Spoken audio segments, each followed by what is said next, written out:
Welcome. I would like to welcome you to episode 422 of the Unpopular Podcast. This is the man, the myth, the legend, Jalen Hunter. And here at the Unpopular Podcast, I'm not really asking you to agree with me. I'm asking you to hear me out. At the end of every series, in every playoff, whether that's basketball, whether that's NHL, the picture that is painted can be lasting. And obviously there is a win-lose stake to every series. Obviously you either want to win and don't want to lose. That's what you're fighting. But so much more gets revealed in a 7-game series or best of 7 series. You see, obviously there's surface. There's 2 teams trying to get the ultimate goal to win 4 games and to advance to the next round. But when we watch this New York Knicks, or when we watched this New York Knicks Philadelphia 76ers series, there was so much embedded into it. There was so much intrigue. There was so much underlining importance to this series for both teams. We're going to talk about each team and how significant it is for each team. And where I want to start is with the Knicks.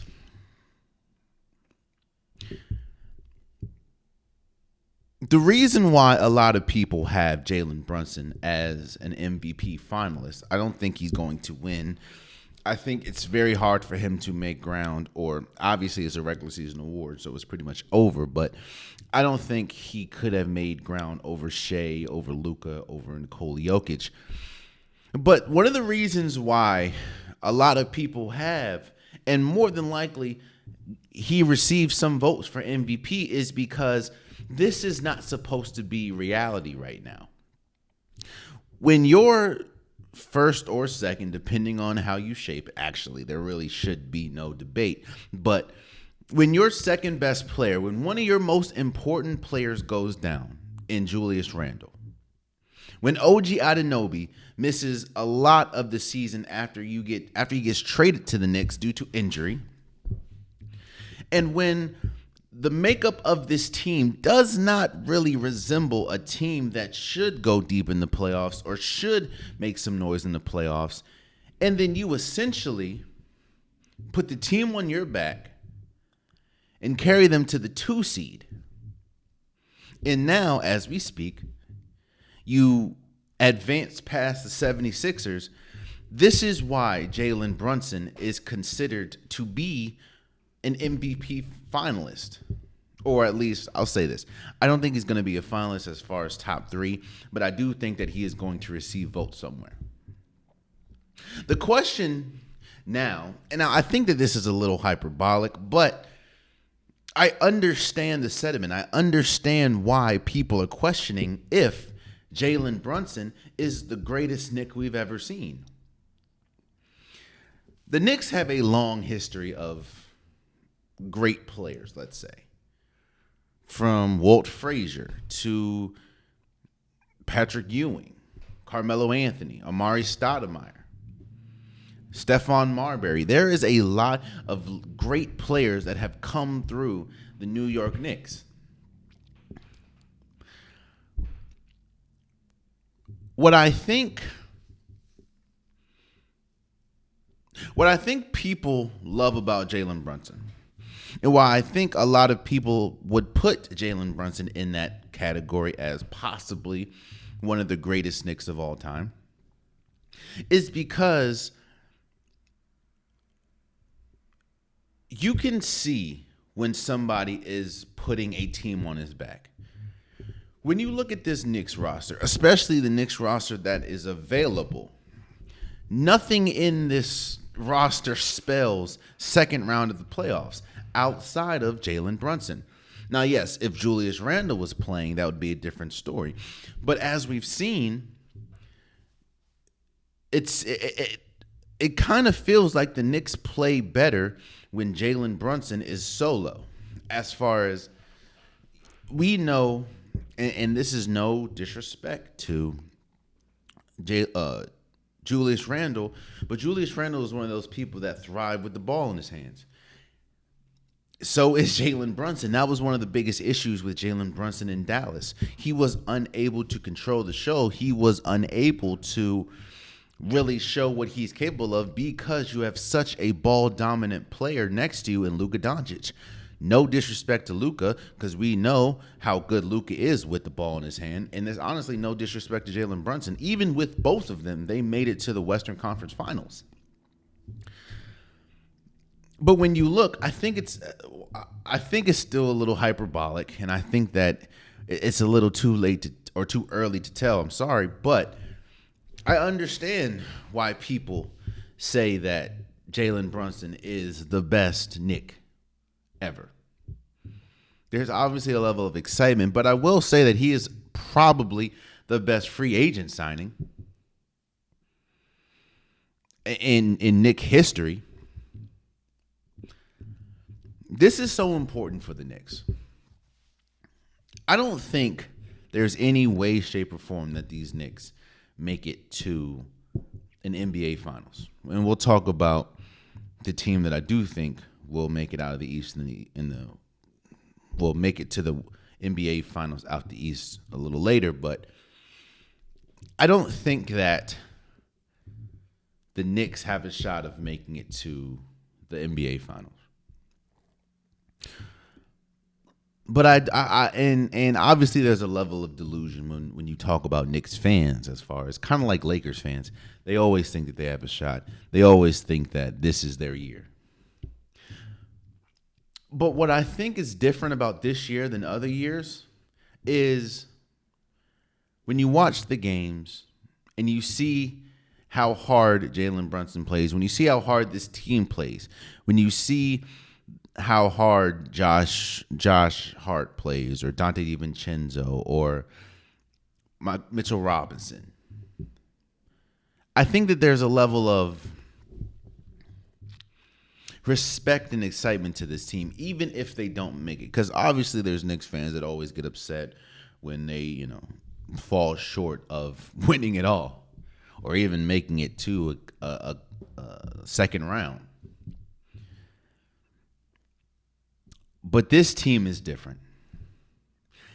It is because they have found their perfect point guard in Jalen Brunson, which I think is also hilarious because remember, obviously it's been talked about and obviously it's been brought to light how many people were so against this Jaylen Brown, not just free agent signing, but the contract that he got. And there was a lot of people, and I was probably one of those people that thought it may be smarter to go with Donovan Mitchell because at the time, and you can even still argue to this day, Donovan Mitchell might be better than Jalen Brunson. Actually, I think the argument is a little bit, maybe you can't argue it today, seeing as though the Knicks did beat the Cavaliers last year. And the Cavaliers,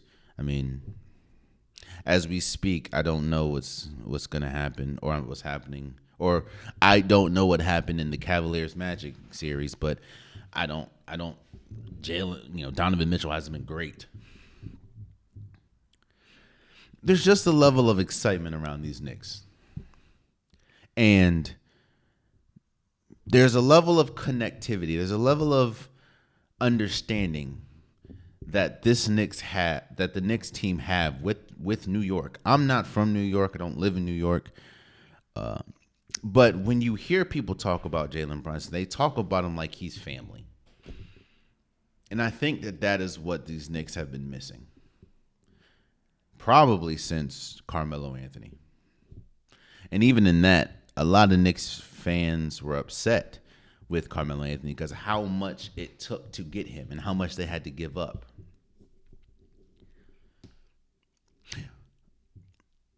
But I do have to talk about this as well. And this is one of the biggest reasons why I have said constantly throughout this opening that I don't think the Knicks have a shot to make it to the NBA Finals. Not just because I think that there is a team out there that is obviously clearly better. This series, the Knicks 76ers series, should not have gone 6 games. Yes, on paper, the 76ers have the best player. Yes, on paper, the 76ers are no scrubs. But at best, this series should have went 5 games. And that is the concern that I kind of have. That is the concern that I kind of have with this Knicks team. They have trouble finishing games. They have trouble finishing games cleanly. Now that is sort of a sign of, youth, sort of a sign of a talent gap. And don't get me wrong, all these people are talented, but when you look, I talked about this last episode or maybe 2 episodes ago. The Knicks have thrived in winning moments. The Knicks have thrived in the last, crunch time. Crunch time, most of these games are won because of the Knicks capitalizing in crunch time. Well, they usually have been getting dominated. I'm not going to say dominated, but they have. The 76ers, in my opinion, were the better team. They just weren't the better team in crunch time. And we saw that in almost every single win that the Knicks got. Even Game 6, the Knicks were up like 20 points. Got hawked down by the 76ers. Had a 10-point deficit. And then it kept going back and forth until the end. And even in the end, the Knicks only won 118-115. I just feel like the killer instinct is there with Jalen Brunson, but it's not really there with the entire team, and you kind of feel that. But I'm not here poo-pooing on the Knicks. I think that the Knicks have been incredible, and I think that they have found their point guard of the future, and that's why I say fit matters a lot. They have found their fit. They have found their perfect player in Jalen Brunson. The player that, when he came to the team, was met with a lot of criticism, surprisingly. Now he's leading this team to possibly at least he is so far, let's say, led this team to a second round. Let's talk about the 76ers for a second. Because this is the fear that you have. This is the reason why a lot of people would not have done what Joel Embiid did. Yes, Joel Embiid did have a 50-point game in this series. And yes, Joel Embiid, to his credit, was as good as he could have been due to, seeing the circumstances that he was allotted.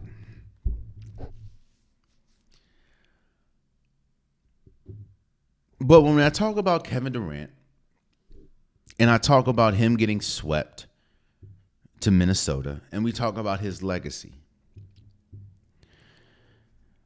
this is the fear that people have. This is yet another, again, I understand that the circumstances were different for Joel Embiid. He was injured.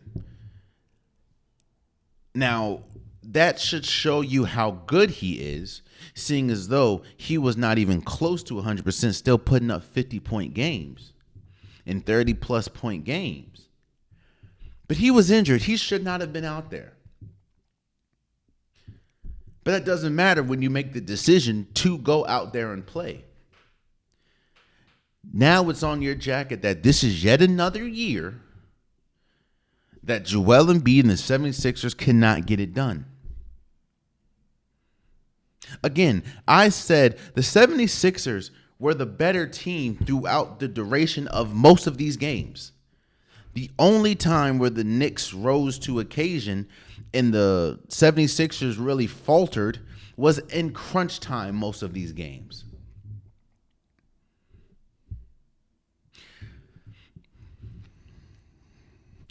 There is a stigma now, and there is a narrative that Joel Embiid is kind of fueling. And that narrative is your best player cannot be a center and you have championship aspirations. The reason why it's such a complicated narrative is because on one side you have a player that is fueling the narrative in Joel Embiid, and you have a player on the other side that is completely shattering that narrative, and that is Nikola Jokic. You have Tyrese Maxey getting 40-point games. For some reason, I don't know what the hell was going on with Buddy Hield until Game 6 when he just went crazy. But this is the issue. This is why you see a lot of people were saying, Joel Embiid probably shouldn't come back. Because even if he does come back, they didn't have a shot. As a total team, I think that you can argue that the Sixers had the two best players in this series. Oh, that's a lie. Had two of the three best players of this series in Joel Embiid and Tyrese Maxey. Yet and still, they got bounced out in 6. This is yet another example of why or how legacy gets built, how legacy grows and shrinks. Because now this is yet another summer of talking points of how Joel Embiid has yet to get it done. Yes, I understand that injuries do play a part, but that's yet another narrative to this story. Joel Embiid has a tough time staying healthy. And I will say that some of those playoff endings, he was healthy. He was healthy against the Atlanta Hawks when Ben Simmons forgot how to play basketball. He was healthy against the Toronto Raptors when Kawhi Leonard hit the shot. But there's not going to be a Joel Embiid legacy asterisk. What they're going to say is, at least to this point, Joel Embiid has been one of the best centers in the league. He has been one of the best scoring centers the league has ever seen. But with this picture also comes this is yet another year where Joel Embiid, who is by far the best center in the East and probably the second best center in basketball, this is yet another year where he has yet to even touch the conference finals. And this is yet another year that was riddled by injury.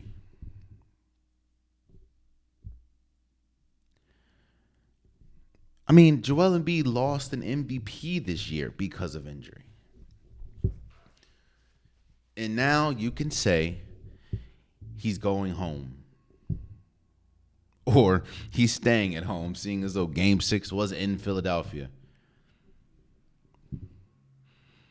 Because he could not overcome his team's deficiencies. And that's kind of where I want to go next, is this team. You see, the reason why Nikola Jokic has been able to show off his greatness is because he's had a great team. When you look at this Denver Nuggets team, they are great. From Jamal Murray, from Aaron Gordon, from KCP, from Michael Porter Jr. They play their role. Those aren't individually, outside of probably Jamal Murray, who, by the way, has not even made an all-star team, they're not individually stars. They're not really individually great outside of maybe Jamal Murray. But when you bring all those pieces together alongside Nikola Jokic, that makes them, they play their role perfect, which allows Nikola Jokic to play his role perfectly. Don't get me wrong. I'm not saying that the play of those players is the only reason why Nikola Jokic is considered a great center. I'm saying the greatness of Nikola Jokic, along with them playing their role, allows them to do what they do best. We talked about this last episode with the Phoenix Suns. Roster construction is important. If you don't have proper roster construction, I don't care who you are. Basketball, you can be the greatest player. You can be the best player. But if you don't have a good roster, it only takes you so far. Case in point, LeBron James, when he was on the Cavs, his first time. LeBron James' greatness got them to the NBA Finals. But for that year, that's how far his greatness could have got him, because they got swept by the Spurs, because the Spurs were a better team, and they also had an all-time player in Tim Duncan. There has never been a team there has never been a player in NBA history to take a trash team to the finals and ultimately win. There is going to be a point where your team has to come together and your team has to be good. This 76ers team, when you look at the construction of the team, they're not that good outside of two players. Tobias Harris had 0 points. Only took 2 shots in 29 minutes. From games 1 to game 6 or 5, Buddy Hield was a no-show. I think he had 7 points total going into game 6. And Buddy Hield was their big acquisition at the trade deadline, I believe. Kelly Oubre was consistent, but we know who Kelly Oubre is. Kelly Oubre is a smaller version of Josh Smith. His highs are extremely high. His lows are extremely low. At some point,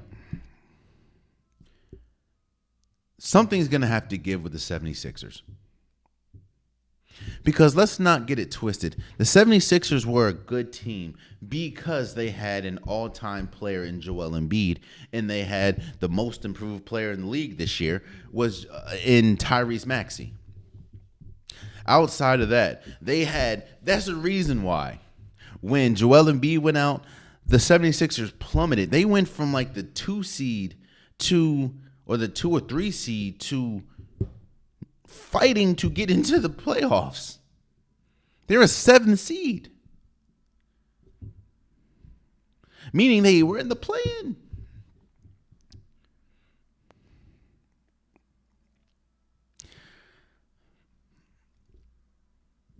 All this is true.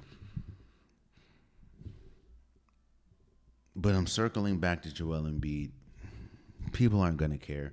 This whole, right now, 24-minute conversation is not going to be had. It's not going to be talked about by the masses when we talk about Joel Embiid's legacy. Right now, Joel Embiid's legacy is he's an incredible, incredible offensive weapon. Actually, he's an incredible center, both offensively and defensively. However, he hasn't seen the same amount of success that his talent should warrant. Because when you look at Joel Embiid, what does he have? He has scoring titles and he has what? An MVP. That's it. He has not even seen a conference finals. I'm not even talking about NBA finals. I'm saying a conference finals. Being probably the best or second best player in the conference, he has not seen a conference finals. Everything I said about this team, about the fact that Tobias Harris was literally doing sprints out there, the fact that Tyrese Maxey was going off until he wasn't, the fact of Buddy Hield was a no-show for 5 of the 6 games, the fact that Paul Reed, I completely forgot he was on this team, the fact that the New York Knicks were hunting Kelly Oubre. And the New York Knicks, that their center was Isaiah Hartenstein. And no offense to him, but no, Isaiah Hartenstein is not Joel Embiid. This is yet another year where the 76ers gets bounced before making the conference finals. To a team that, if we're being honest, you probably should have beat. But shoulda, woulda, coulda. Doesn't really apply here, saying as though you didn't do it. So congratulations to the Knicks. And this is yet another offseason where 76ers have more questions than answers.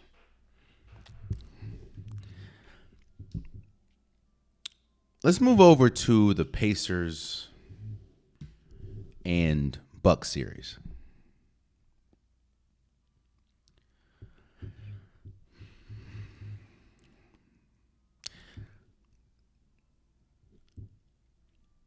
The Pacers do what they do best. Or let me say this. The Pacers won this series because they capitalized on what they do best. I know that is such an obvious statement, but it's true. What have we been saying about the Pacers all year? The Pacers, when they're on, when that switch is flipped, they are one of the best offensive teams in the league. When you have an offense that's run by Tyrese Halliburton, when you have now a really good player and a really good wing in Pascal Siakam, you have a big that can stretch the floor, both shooting and play defense like Miles Turner, you have a good shot. And because it's such a young team, they just run. And they will put points on you in a bunch.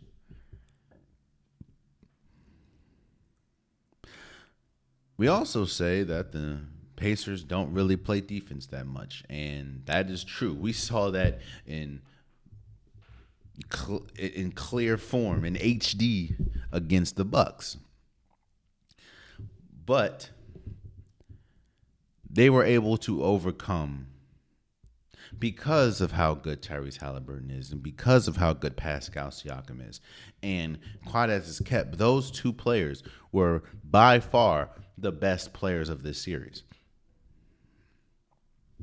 They were able to overcome a Bucks team that had so much more expectations attached to them than the Pacers did.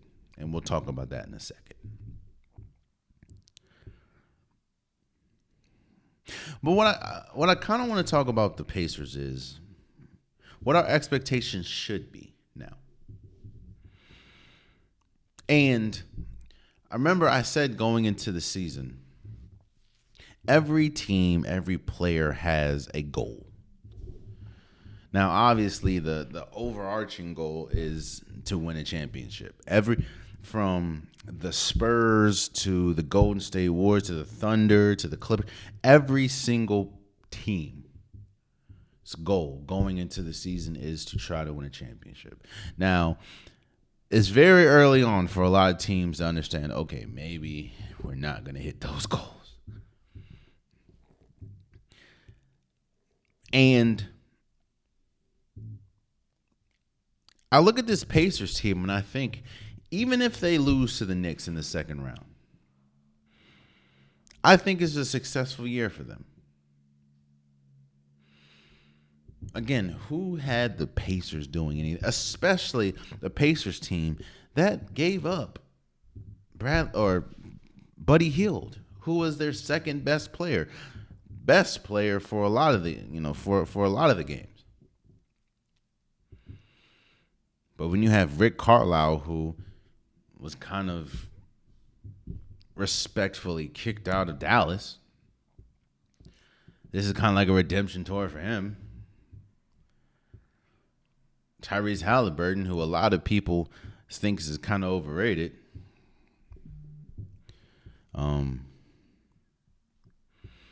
This was an incredible series win for the Pacers. And I say that knowing everything that went on with the Bucks, which we'll talk about in a second. But it's about capitalizing moments. Even with everything going on with the Bucks, there was still an opportunity for the Pacers to lose this series, and they didn't. And I also this. I'm not saying that this is ultimately going to win anyone a championship, but what is beautiful to see is how this year more than ever, systematic norms that we're used to with the NBA playoffs is getting debunked. Remember, youth doesn't succeed in the playoffs. When you look at the history of champions, when you look at the history of just teams that advance in the playoffs, it's usually not youth. It's usually veteran-laden teams that know how to play in the playoffs, that know how to know the intensity that playoffs bring, know the importance of moments that playoffs bring. They're usually the ones that succeed, not teams that are led by young players, first-time playoff players, players that's not even 25. This year, more than ever, we're seeing that change. Whether we talk about the Thunder, whether we talk about the Minnesota Timberwolves, whether we talk about now the Indiana Pacers.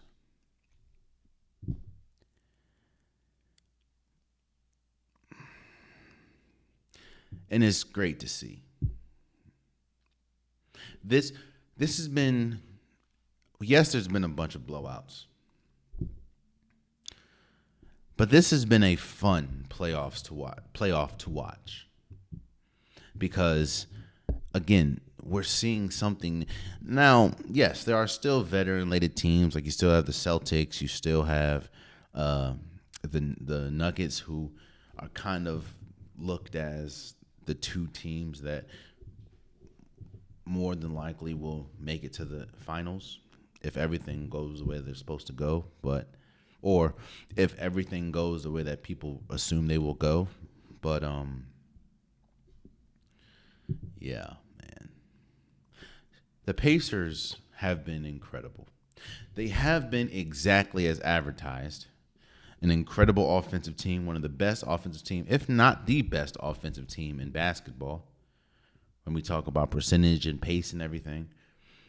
But also not a good defensive team.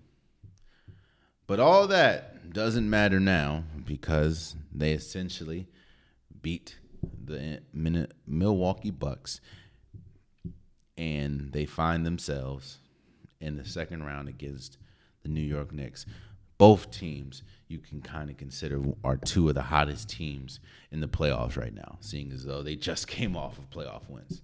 So shouts out to Tyrese Halliburton, shouts out to Miles Turner, shouts out to Pascal Siakam, and shouts out to that Indianapolis team for beating the Milwaukee Bucks. Now let's talk about those Milwaukee Bucks now. Let's settle up and go on this Milwaukee Bucks journey.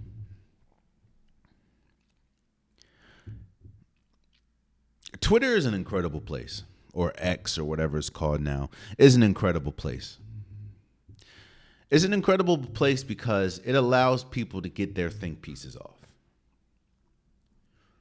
Now, it's up to you to read and to listen and to take heed of what people think or what people feel or people's opinions. It's up to you to gauge that. And what Twitter and X does, or X, what it does is it allows you to have a platform to give your opinion and your viewpoints on a lot of things and share it with the world. Freedom of speech is a beautiful thing. I think when used correctly, it's a very powerful thing. And I think everyone has an opinion. What I think people get confused is just because everyone has an opinion doesn't mean that their opinion is important to others. But that doesn't mean that their opinion isn't important. You know, I feel like I'm going on a tangent, but let me get back to it.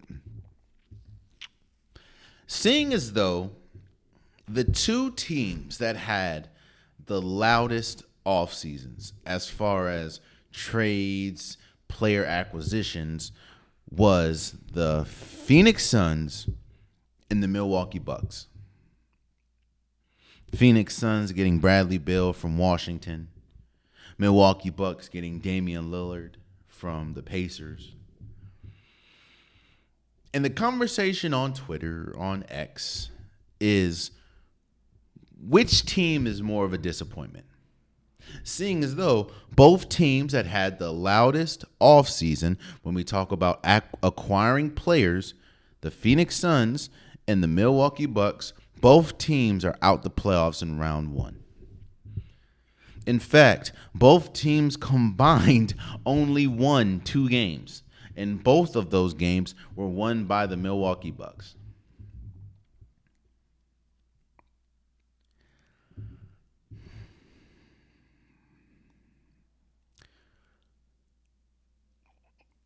I talked about this last episode.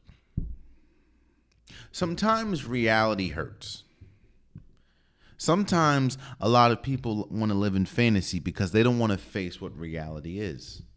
Because reality, more times than not in these scenarios, reality isn't comfortable, isn't what they want it to look like. The reality is, since 2001,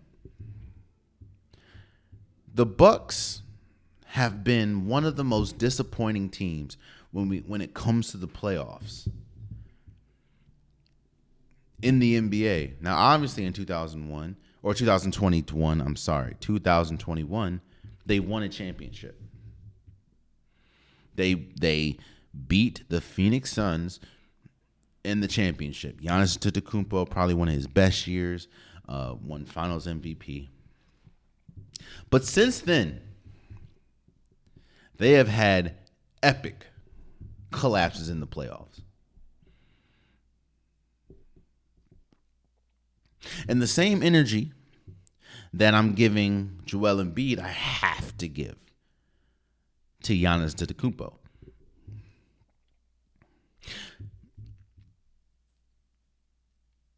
Play style is important. Everyone has a different play style. And what makes you great is your play style. But this is the second year in a row that Giannis missed games. I mean, this one, he missed the entire series. Missed games due to injury. Obviously, last year he missed games against the Miami Heat, and when he came back, he was really unable to find his rhythm or his confidence at that. Chris Middleton has battled injury.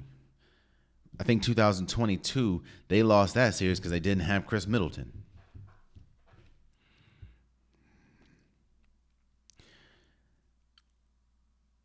Injuries always play a part in health always plays a part in who wins a championship.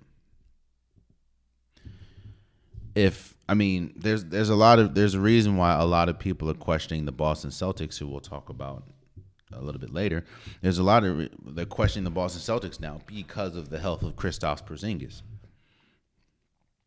I'm almost sure which knock on wood, I don't wish that upon anybody, but I'm almost sure if Nikola Jokic was out, the Nuggets would not be where they are.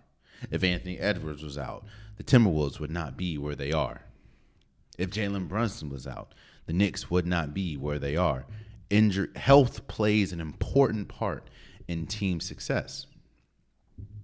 And that is starting to be the story with this Milwaukee Bucks team since 2021. They have not been able to be healthy in the most important times, and that obviously is the playoffs.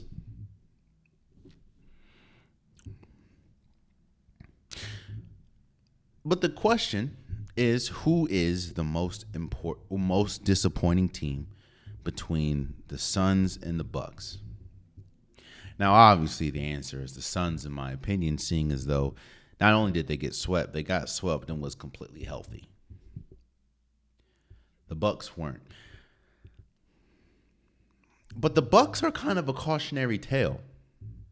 The Suns are as well. We talked about the Suns last episode, so I'm not going to harp on them. But the Bucks are kind of a cautionary tale. You see, when you get a player as big, pause, game-wise, as Damian Lillard, and when you get a player as important, when you get a player as good as Damian Lillard, you have to give up something. Unless he's just a free agent, you usually have to give up something.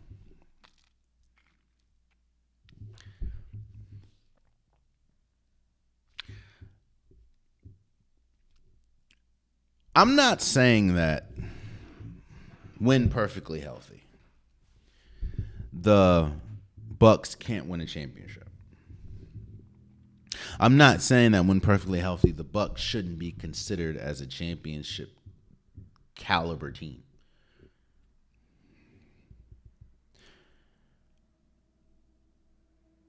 But Damian Lillard, what this Bucks team shows you is just because you have the pieces, you still have to make the right moves. Just because you have the names, you still have to make the right moves. Because if you don't, and then something unforeseen happens, i.e. a Giannis Antetokounmpo hamstring injury, i.e. a Damian Lillard calf injury,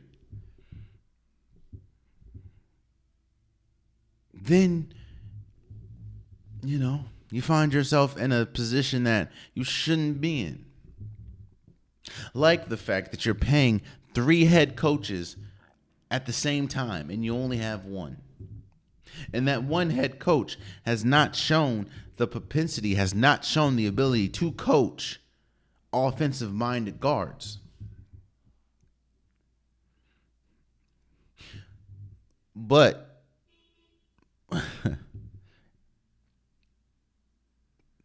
Giannis's injury saved the criticism that could have gone Doc Rivers' way. Again, I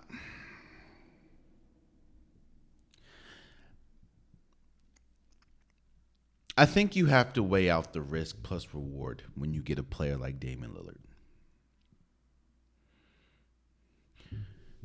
Because obviously the reward is you have 2 players that are on the NBA 75 team, meaning that their contemporaries look at them as 2 of the 75 greatest players to ever play the game of basketball. That status alone, that title alone, should bring some type of championship caliber expectation. But you have to weigh out the risk and reward.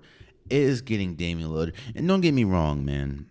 I understand that the biggest issue that the Bucks found themselves having is they struggle mightily in half court situations, especially when you see, Chris Middleton's injuries, and at the time Jrue Holiday wasn't the best. I mean, he was great, but he wasn't the best scorer.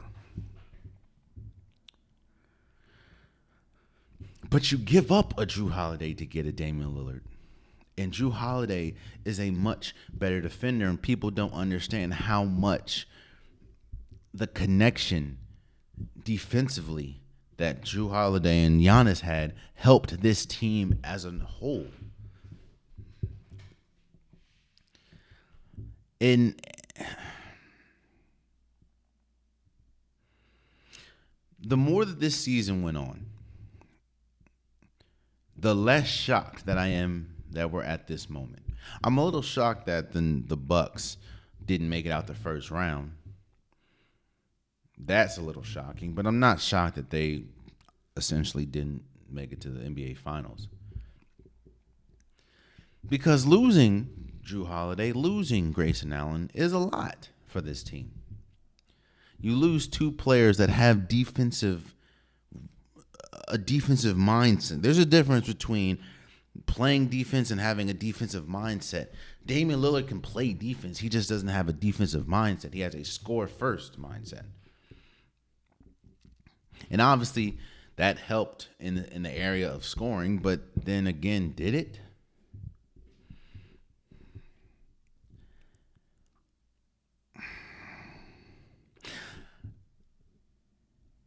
I think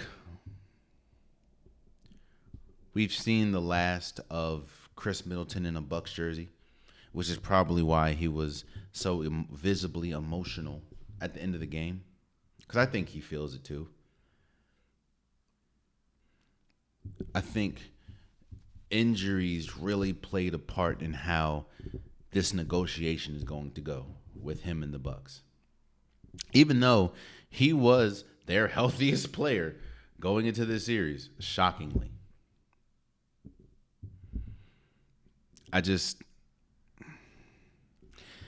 The Bucks are, when you make a move like Damian Lillard and it doesn't work out, you rapidly speed up change. Change is going to come for this Bucks team. You have Patrick Beverley throwing the ball twice at a fan, then kicking out a reporter because she doesn't subscribe to his podcast. There is going to be major changes in Milwaukee. And when you see what other teams in the East are looking like, and you see what the West looks like, it's kind of like how I feel in a certain instance about the Baltimore Ravens this year. I felt like when the stars align your way, you have to capitalize because they may never align again. And they were unable to get it done. I think that if there was a year to get it done for the Milwaukee Bucks, it was this year. Because I don't know, you're losing, more likely you're going to lose Chris Middleton. I don't know how you get much better. There's not too many free agents that fit with Giannis and that fit with Dame that will really put you over the top.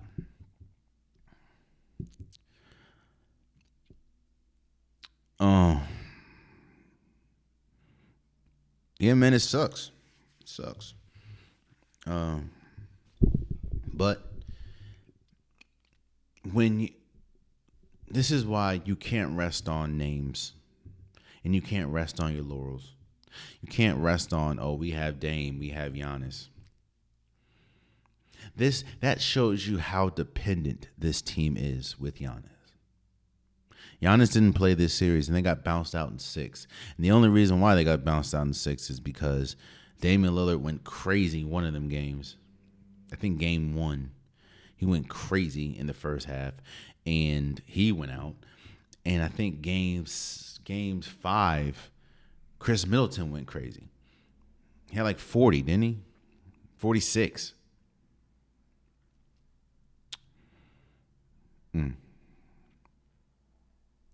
And we talk about legacy. And we talked about Joel Embiid. Well, this is yet another year that Giannis wasn't 100% at the end of the year.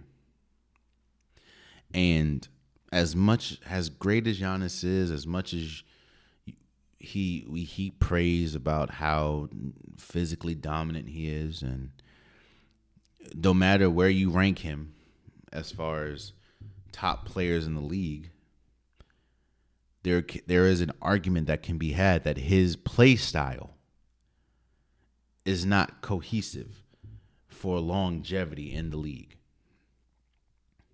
I don't think people understand. That's why a jump shot is so important.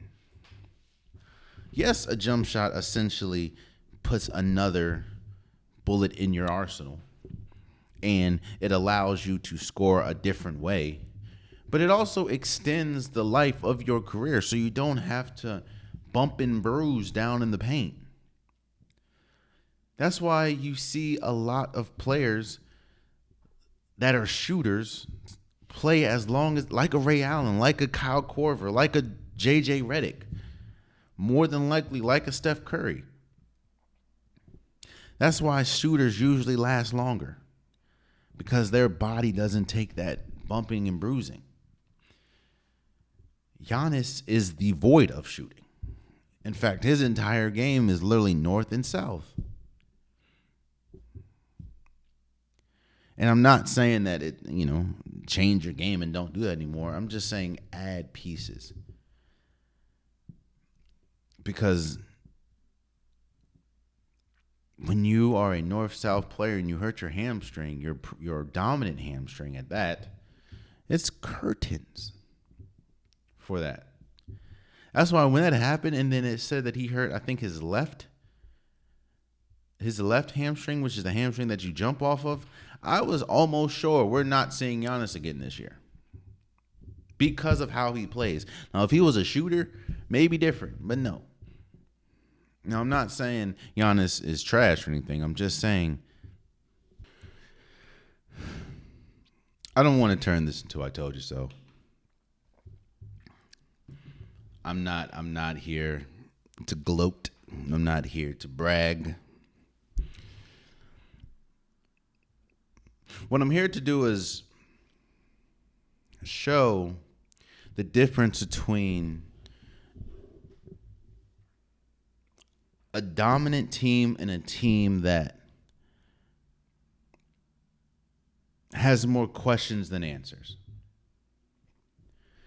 Kind of like I said with the Lakers and Nuggets series, there should have been no one that thought the Miami Heat were going to beat the Boston Celtics in this series.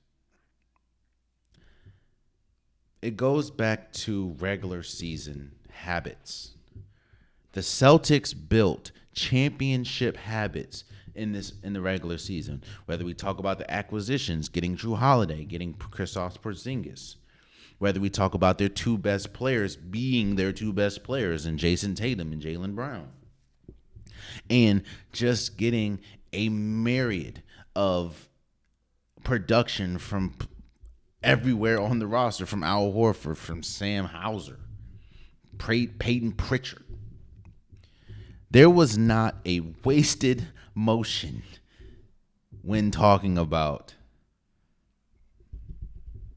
this Boston Celtics team. And the dominance that you would probably expect is what we saw in this playoffs. Now, I talked about it earlier, but there is a level of concern moving forward as far as Kristaps Porzingis' health. I will say that they can make it to the NBA Finals without Kristaps Porzingis, especially when you see, obviously, the East is weaker than the West when you talk about competition, but I don't see them being able to win a championship without Kristaps Porzingis. I'll just say that.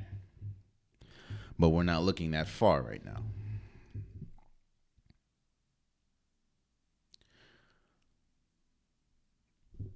But everything about the Boston Celtics this entire year we should have known what was going to happen in this series. Again, a lot of the things that we saw, a lot of the viewpoints, a lot of the predictions that we had coming in, about this series, half of it was about what we saw this year from the Celtics. Half of it was about what we've seen in previous years from the Heat. And that aura that the Heat have had and have built over the years. But a lot of people were not looking at what they saw this year.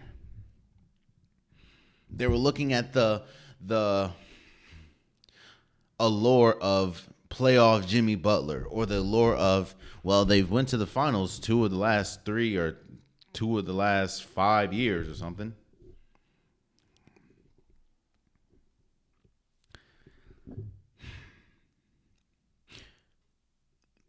Exactly how I thought the Celtics would play is exactly how they played. And congratulations to them. Because they did exactly what I thought they would do.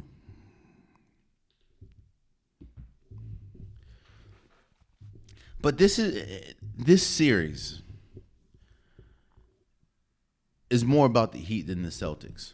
Not saying that the Heat lost the Celtics more than the Heat won. I'm not saying. Or the Heat lost the Celtics. Whoa, the Heat lost the series more than the Celtics won. I'm not saying that. What I'm saying is this was a sneaky, important series for the Heat. There's a lot of opportunity for change. There's a lot of opportunity for transition with this Heat team going into the offseason now. With Jimmy Butler, with some of their key pieces like Caleb Martin. Like, what do you know what I think happened? I think last year did irreparable damage to the Miami Heat. And I think the bubble did irreparable damage to this Miami Heat team. What it did was it gave them a false view of themselves. Yes, Jimmy Butler plays better in the postseason than he does in the regular season. That is a fact.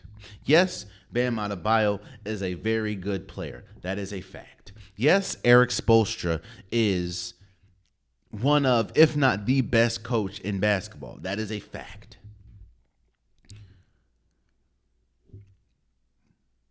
But everything else, let's just take everything that we've seen, man, and let's be honest about it. It's very hard for Heat fans. It's very hard for the Heat culture. Let's be honest about it. This Heat, just because they went on an incredible run last year, and they went on an incredible run the year before to make it to the conference finals, and they went on an incredible run in the bubble, this team has never been a championship caliber team. They've been good, and they capitalize on situations. They have never been a championship caliber team. Again, the things that are true is Jimmy Butler is an incredible player in the playoffs, and he's an incredible player all overall, but there is a level of Jimmy Butler regular season and Jimmy Butler playoffs. Yes, Bam Adebayo is a good player that can be a cornerstone for a team. And yes, Eric Spoelstra is a great coach, and Pat Riley is a great owner. Or great GM, I'm sorry. But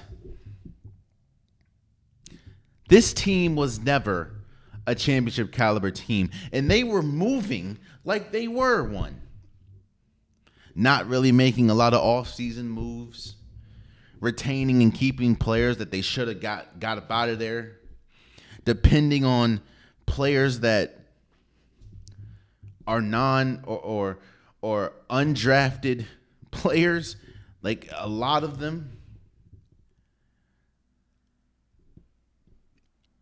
And now you look up. Jimmy Butler might be gone because I think he's looking for a max extension. At least that's what's been reported. And majority of this team are all free agents. So who do you bring back? Who do you get? You see, that's why I thought it was so shocking to me.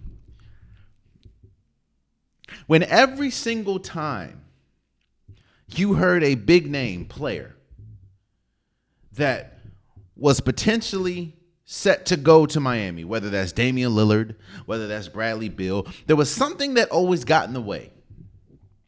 And that's something 9 times out of 10 was Miami, whether that's they didn't want to include Tyler Hero in the deal. Let me ask you a question. I understand that Bradley Beal played like dog crap for the Suns in the playoffs, but who do you think would have been more important for the Suns team? Tyler Hero or Bradley Beal? Or they potentially had Damian Lillard and they didn't want to put Tyler Hero or Caleb Martin in a deal? Who do you think would have been a little bit more important? Especially seeing Jimmy Butler was out. Tyler Hero or Caleb Martin, who Caleb Martin is a free agent at this point. Or Damian Lillard. You see, we praise the Heat for their quote-unquote culture that they built.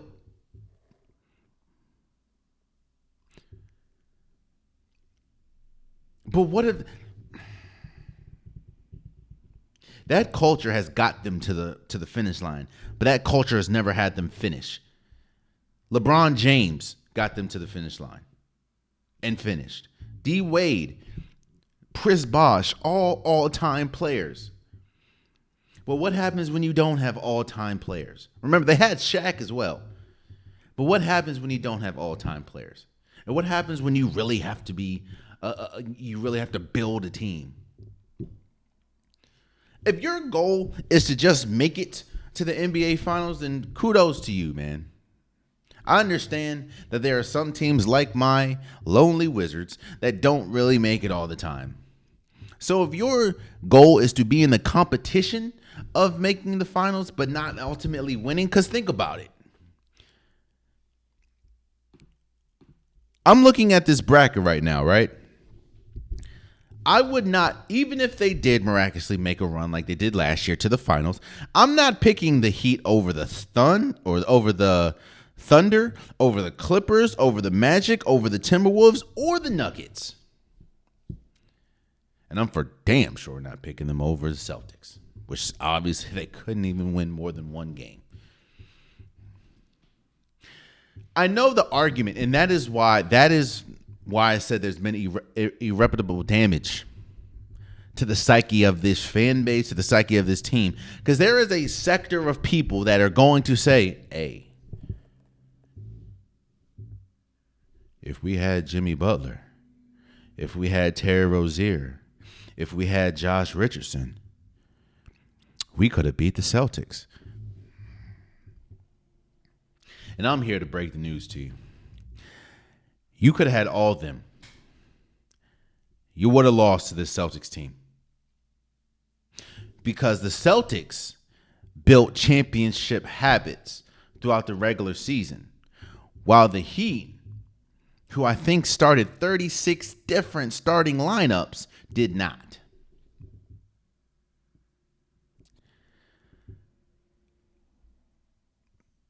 It's going to be a tough, in my opinion, tough offseason for the Heat.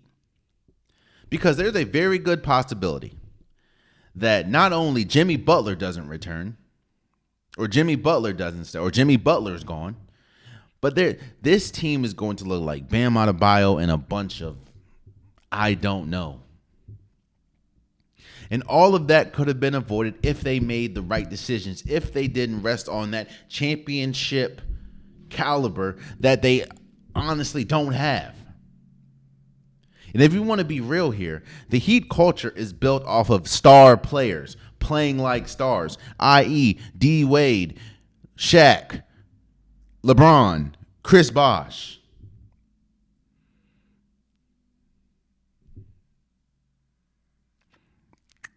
And now you look up. If you would have made the right moves, you could have had Bradley Beal, you could have had Damian Lillard, and you could have figured something out. Now, you're probably going to have Bam Adebayo and a bunch of question marks. But hey, Heat culture. Well, when Heat culture runs up to a championship culture that was built, I understand the Celtics made it to a championship, made it to conference finals, didn't win, but they've been building. So now you look, there is not a team in the East that I think has a shot in hell of beating the Celtics because of what they've built. What the Heat have built is a team that is inadequate to compete with the top team. Because again, the Heat, this is the second year in a row that the Heat find themselves in the play-in.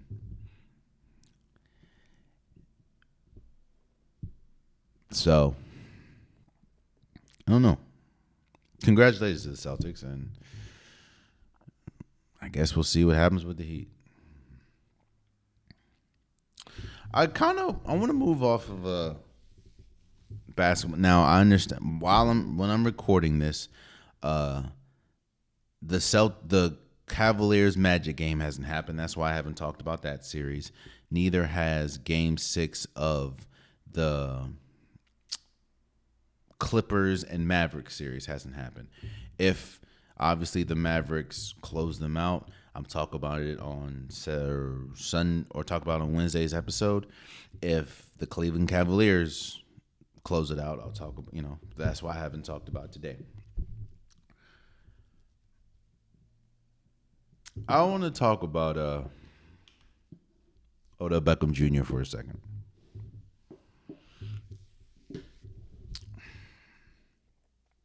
And I want to talk about a player's life expectancy in their respected sport, and how it's not that long. And I'm not talking about life or death. I'm talking about their sports life expectancy. We have to.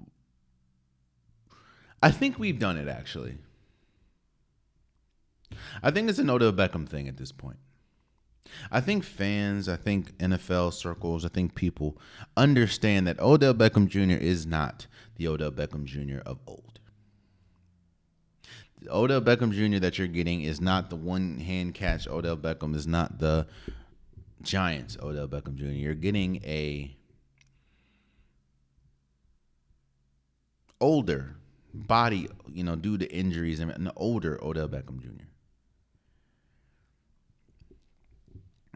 And I think and it really hit me when we heard the news about Miami. Odell Beckham Jr. signs a 1-year, $3 million deal with Miami. And there was not an ounce of me that thought that this was a game-changing move. That's where we're at with Odell Beckham Jr. Because in my opinion, and I understand that the systems and offense are different, but in my opinion, if you couldn't work, or if it didn't work, or you didn't get the best Odell Beckham Jr. in Baltimore, which you were needed more. Now, again, I understand schemes are different. I understand playbook is different. I understand opportunity is different. But you're essentially the third option. Third option, maybe fourth, on a team. I mean, it is congratulations that he's playing as long as he wants, and obviously he's hopefully controlling his NFL career. But I thought that Odell Beckham Jr. was still a player that can dictate the fortune of a team. I thought him going to Baltimore was a surefire championship or Super Bowl for Baltimore, along with that defense, along with some of the other weapons that you had on the offensive side of the ball, and having Lamar Jackson and his second MVP. But watching Odell Beckham Jr. and seeing his inability to really create space on a regular basis now, I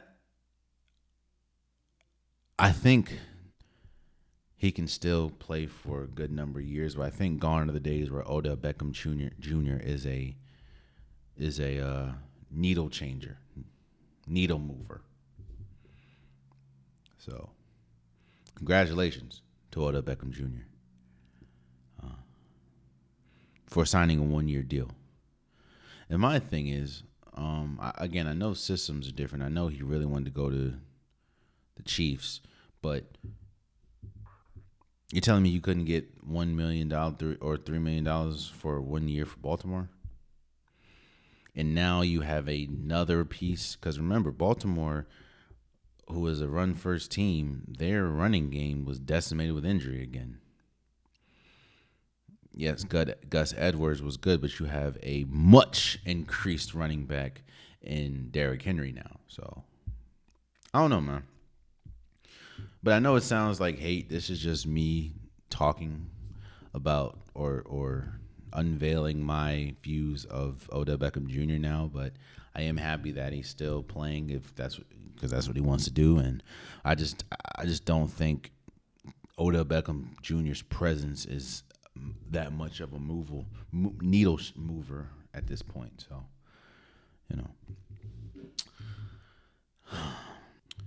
Lastly, before we go, I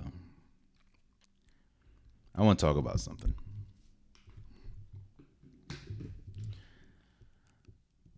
Let's get off sports. I haven't done this in a while. Obviously, we are knee deep in a diss battle face off, I guess you can say, between Kendrick Lamar and Drake. And I want to answer the question. I think this question is a straightforward question that has a very subjective answer. And that is, what makes a diss track successful? What makes a diss track hit? Now, we've seen some incredible diss tracks throughout the years, whether we're talking about No Vaseline, which is probably one of the greatest diss tracks of all time by Ice Cube, whether we talk about Hit 'Em Up from Tupac, which is arguably the greatest diss track of all time, whether we talk about Back to Back from Drake, dissing dissing Meek Mill. And now these diss tracks that were getting push-ups from Drake. You got 616 in AM in LA, the diss that just dropped. You also have Euphoria, which is the Kendrick Lamar responses. Hell, even though he deleted it, you even have 7-minute Drill by J. Cole.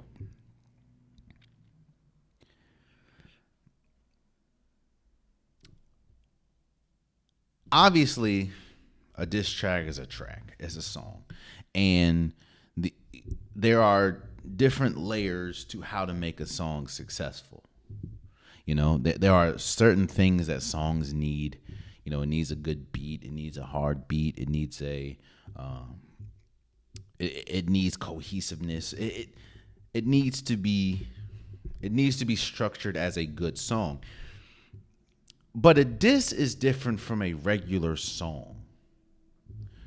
While all the components of a regular song is important, the most important thing for a diss track lives in a different realm.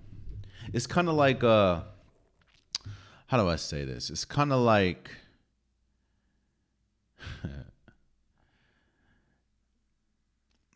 it's kind of like the woods. You have a beautiful land, then you have them dark woods over there. That's what a diss track is. While it's still an important piece to the land, you just don't venture over there. I think a successful diss, right? I think the most important aspect of a diss is whoever you're dissing. Your diss track makes the audience look at the target differently.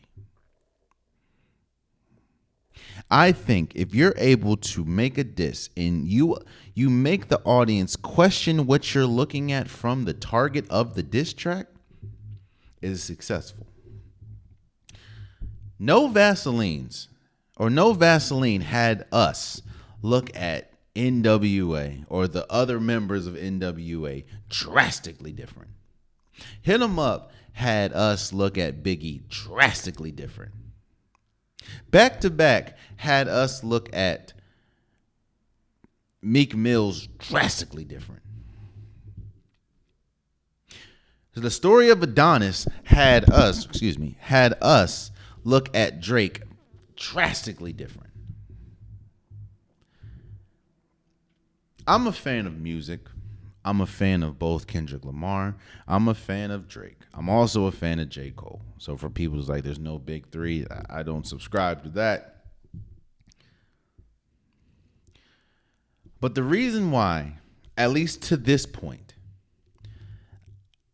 if we want to talk about a winners and losers, if you want to talk about a who's up in the score, the reason why I would say that Kendrick is probably up in the score, because Kendrick is not the one to go lightly on a diss. We've seen some of his shots at Big Sean. We've seen some of his shots at other people.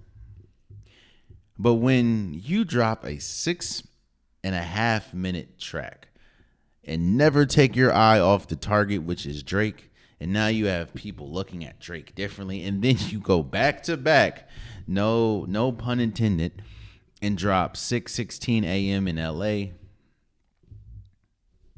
you're not playing games, brother.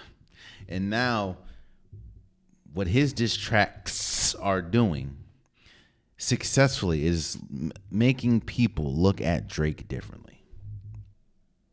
Now, obviously, there are people that are always going to love Drake and always going to think Drake is untouchable. And for those people, shouts out to them. But for Kendrick fans and for neutral fans, I think that's what it is. Diss track, you're not getting at the other fan base because you will never win the other fan base. It's always your fan base and the neutral fans. The neutral fans is who diss tracks should target, or who is you can see the effect of a diss track. And neutral fans are starting to look at Drake a little differently. And I'm a neutral fan, and I'm starting to look at Drake because what I do is I play it in sequence. You know, I play Push-Ups, which is a good track. Don't get me wrong. I play Push-Ups, and then you play Push-Ups, and then play Euphoria right after, and then play 6:16 a.m. in LA. That's a tough one. It's hard to compare. I'm a fan of peace, but I'm also a fan of music. And in the hip hop culture, diss tracks, dissing each other has always been a part of the culture. I hope that it never gets above the music and never goes further than the music. Because, I mean, at the end of the day, it's just music. Just like LeBron said, it's just basketball. It's just music. And I never want to see anything go further than that, you know. But there are certain people that you don't bark up the tree. And Drake might be that type of person. Because, again, we have not heard the response. But I will say that this is probably the most pointed responses I have ever heard from Kendrick Lamar, back to back, no pun intended. And it doesn't seem like this is a tree that you want to bark up. And like I said, in my opinion, the most successful diss tracks are the diss tracks that make your target or make the audience look at your target differently.